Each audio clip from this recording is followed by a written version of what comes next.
My name is Tiger and I play drums for the band KADAVAR.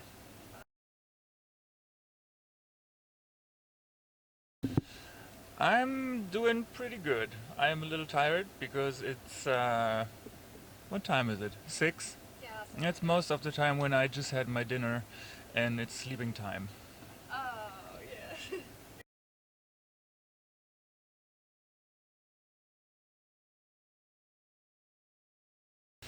We've been here in 2012 the first time. Our first show in Warsaw was really interesting because it was in a basement and the basement got flooded, so the electricity went off.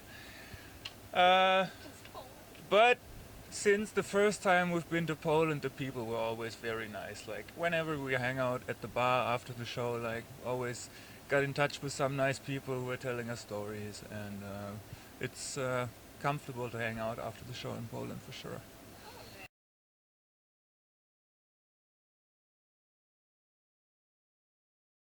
Yes, I hope that it's going going to be a very good show.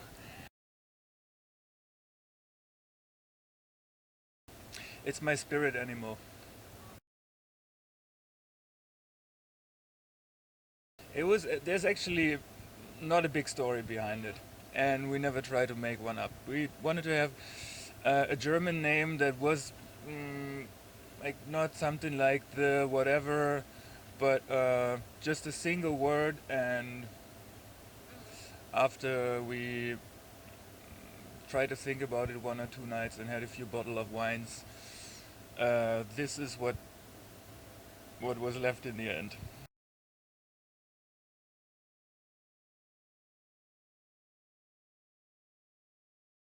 I think that most of the people really like the record. I mean, there's always different opinions on which record is the best.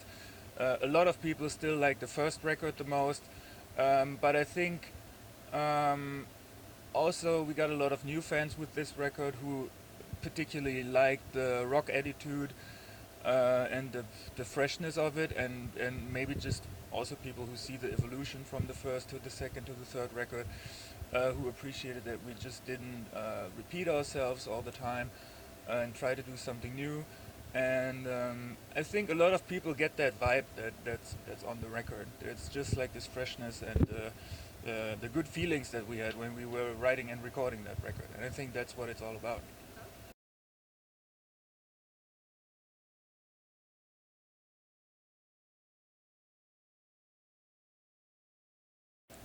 I would actually pick the opening track of every single record, but not because I don't have a better idea, because how I try to compile a record, I think the first track should always kind of sum it up, and it was definitely all our thoughts for the first record. I would be somewhere in between Comeback Live and Doomsday Machine in the second record. And Comeback Live was maybe the special track, and Doomsday Machine was like the logical step where we were going from the second record. It's maybe I have to say Doomsday Machine, even if it's not the opening track. But then again, on Berlin, I think Lord of the Sky is exactly what was happening in the beginning of the writing process, trying to break free from everything that we had done before and trying to do something new, like more powerful, more rock attitude. I think a Lord of the Sky represents that perfectly.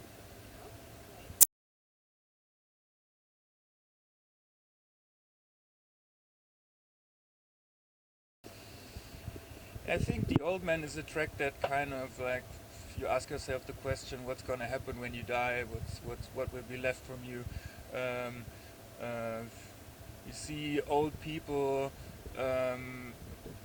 probably thinking that you are different, but in the end, when you're gonna be old, it's probably all the same, and then at one point you just vanish, and you don't know what's gonna be left over. I think that's the story behind that track.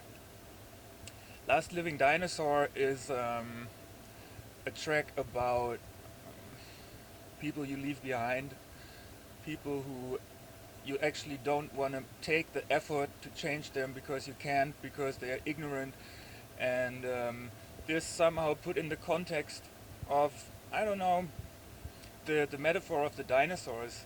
The They weren't fit to live anymore, and yeah, there's people who hide behind walls and refuse to face reality, and I think that's the picture that I had in my mind for the dinosaurs in the very beginning.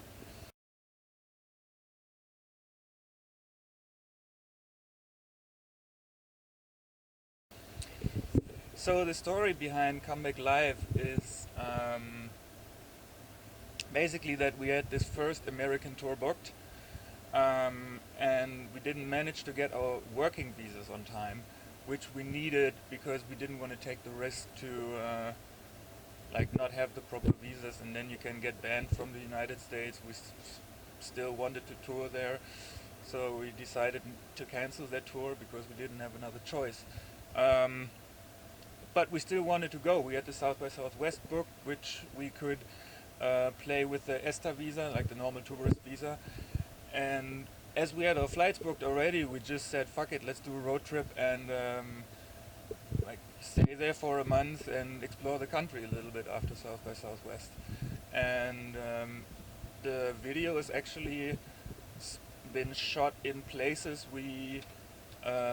like we had this road trip from Austin to San Francisco, all the way through Texas, New Mexico, Arizona, and we blew up this car that we bought.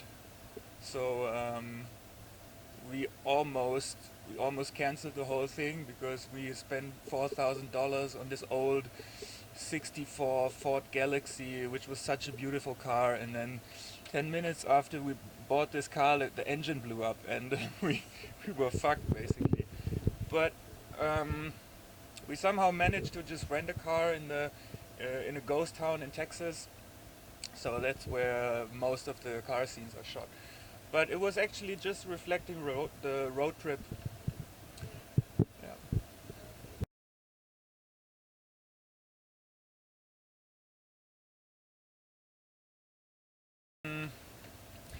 Not really, because when I write a song, mostly something just comes into my head and I don't know where it comes from, and that's how I start with. And normally in the beginning I just put it, like I sing it into my phone, and then later I take the guitar and like play around with it, and then I get an idea of where I want to go with it. And mostly I picture a show in my mind, how it would be to play that song at a show, because then I get a feeling of somehow if it works, if it's groovy and all like that, stuff like that. But I'm not really thinking of imagery of videos. That's something that comes later, or that's not important to me when I'm writing.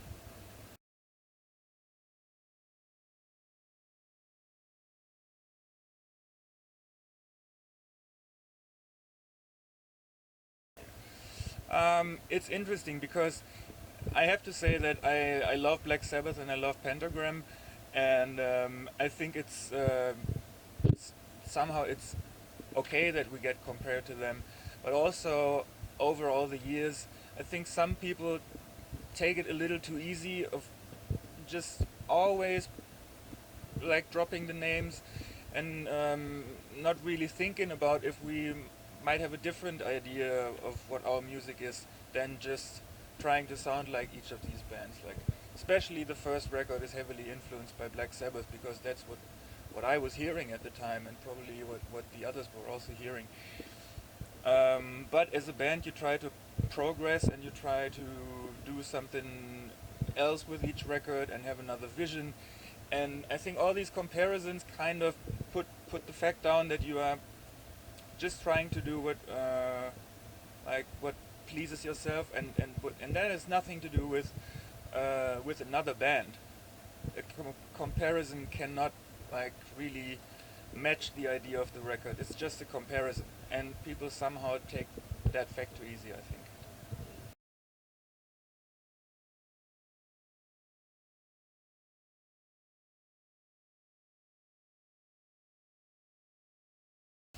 So our first Eastern European tour that was almost a month long was the tour, like the second tour after our release tour of the first record, which we played together with Aqua Nebula Oscillator.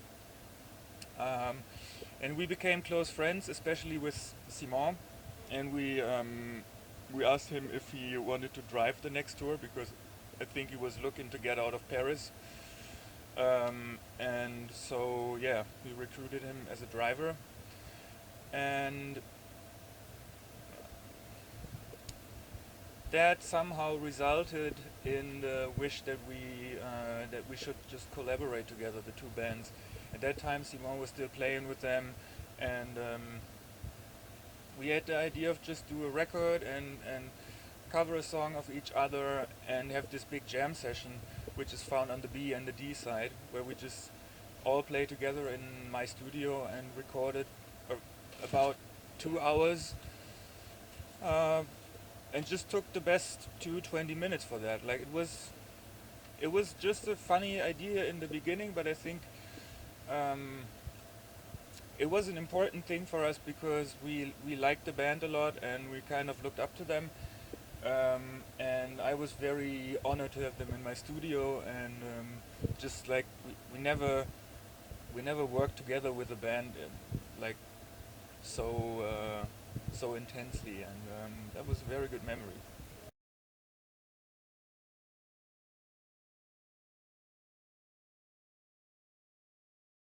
Club shows, definitely, because you are closer to the public, and it's your own show.